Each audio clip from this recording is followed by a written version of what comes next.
পাওনা টাকা পরিশোধের দাবিতে গাজীপুর ও কালিয়াকৈরে দুটি কারখানা শ্রমিকরা শ্রম ভবনের সামনে বিক্ষোভ করেছেন।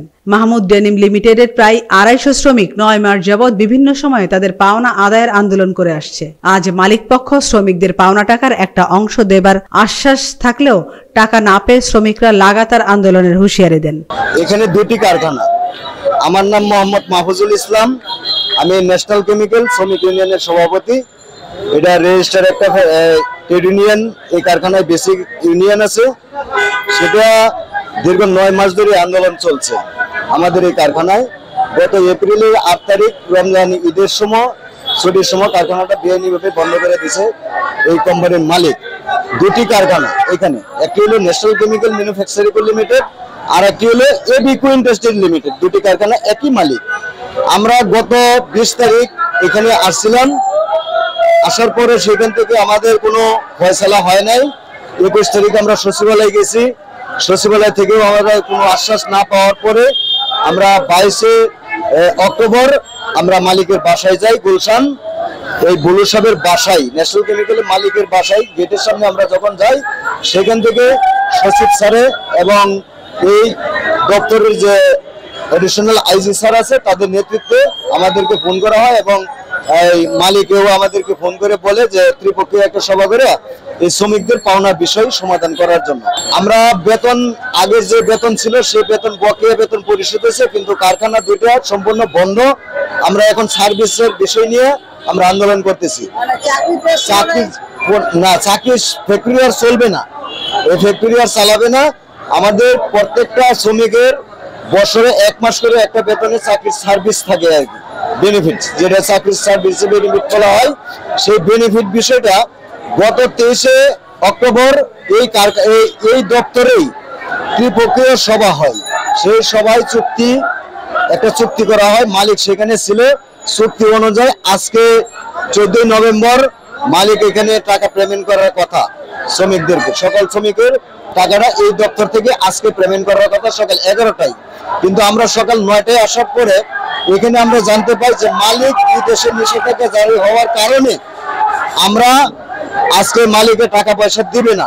আমাদের দাবি যেগুলো আছিল সবকিছু মাইনা নিয়েছে মালিক। সবকিছু মাইনা নেওয়ার পরে আমরা আজকে আসছি যে আমাদের যে সার্ভিসের টাকাটা এটা 4 কিস্তিতে দিবে। 14 তারিখে, আজকে 14 তারিখ, আজকে আমরা সকালবেলা আসছি যে আমরা আমাদের পাওনাটা 4 কিস্তির 1 কিস্তি পাবো, আমরা নিয়ে চলে যাব। এটার জন্য আসছি। আইসা শুনিয়ে যে টঙ্গী কলকারখানা দিয়েছি বলে তোমাদের টাকা দেওয়া হবে না, টাকা দেওয়া হবে না। উনি বারবার এরকম মালিকের টাকা হাতিয়ে নিয়ে বারবার আমাদেরকে এরকম পিছিয়ে ঠেলে দেয়। বারবার উনি ঘুষ খায়, ঘুষ খাওয়া। তারপরে যে আমাদের সমাধানটা আগে হতো। ওনার নাম মোহাম্মদ বিলাল, উনি হচ্ছে গাজীপুরের কলকারখানার ডিআইজি। উনি আইসা বলে যে তোমাদের টাকা দেওয়া হবে না। আমরা সবকিছু চুক্তিপত্র সবকিছু করে গেলাম। ত্রিপক্ষ মিটিং হলো, মিটিং হলো চুক্তিপত্র সবকিছু যে আমরা আজকে টাকা পাবো। তারপরে আমরা সকালবেলা শুনি যে টাকা পাবো না। তাহলে আমরা যে 7 মাস ধরে আন্দোলন করতেছি, এই যে এই জায়গায় 14 দিন 15 দিন করে আইসা থাইটা গেছে, আমরা গাজীপুর থেকে আসছি। আমাদেরকে এরকম হরামি করার কারণ কি? আমরা আজকে টাকা পাবো, টাকা নিব, আস্তে করে চলে যাব। আমাদের আন্দোলন করার কোনো প্রয়োজন নাই। আমরা আন্দোলন করতে আসি নাই। আমরা এখান থেকে পাওনা দানা পাবো, আমরা অন্য জায়গায় কাজ করবো। কেউ অন্য জায়গায় কাজ করতেছে, ছুটি নিয়ে আসছে, এইগুলো তাহলে আমরা যাবো কোথায়?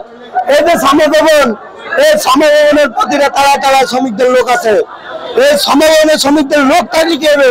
শ্রমিকদের কোনো কাজ হয় না, কেন শ্রমিকদের কাজ হয় না? এই যে ঘুষ খায় শ্রমিকদের খালি ঘুরায়।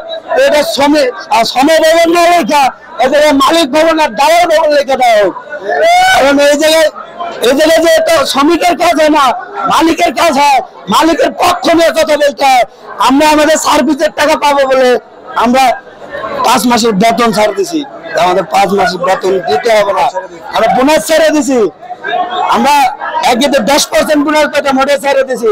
আমাদের একটা সমাধান হোক, তারপরে আমরা সমাধান চাই, আমাদের একটা শুরু হোক, আমরা সমাধান চাই, আমরা সুন্দরভাবে ঘরে ফিরি। এত কিছু ছাড়ার পরে 1 কিস্তি দেওয়ার কথা, এখন 1 কিস্তিও দিবে না। আমাদের পরিকল্পনা, আমাদের এখন কোন চুক্তিতে কাজ হবে না। কোনো কাগজে কাজ হবে না। আমরা এখান থেকে টাকা নিয়ে পরে যাব। যতক্ষণ পর্যন্ত আমাদের টাকা আদায় না হবে ততক্ষণ পর্যন্ত এই 2 গেট থেকে একটা মশাও বেরোতে পারবো না, একটা মানুষও বেরোতে পারবো না। এর জন্য যা করা লাগে আমরা করব, যার সাথে লড়াই লাগে আমরা লড়বো। পুলিশের সাথে লড়াই লাগবে, গুন্ডার সাথে লড়াই লাগবে, যার সাথে সন্ত্রাসের সাথে লড়াই লাগবে, সবার সাথে লড়বো।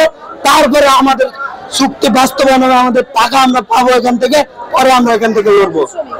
আমরা আছি প্রায় 2 থেকে 250 জন আছি। এই 200-250 জন শ্রমিক 5 বছর ধরে ঘুরতেছে, করোনার আগ থেকে ঘুরতেছে।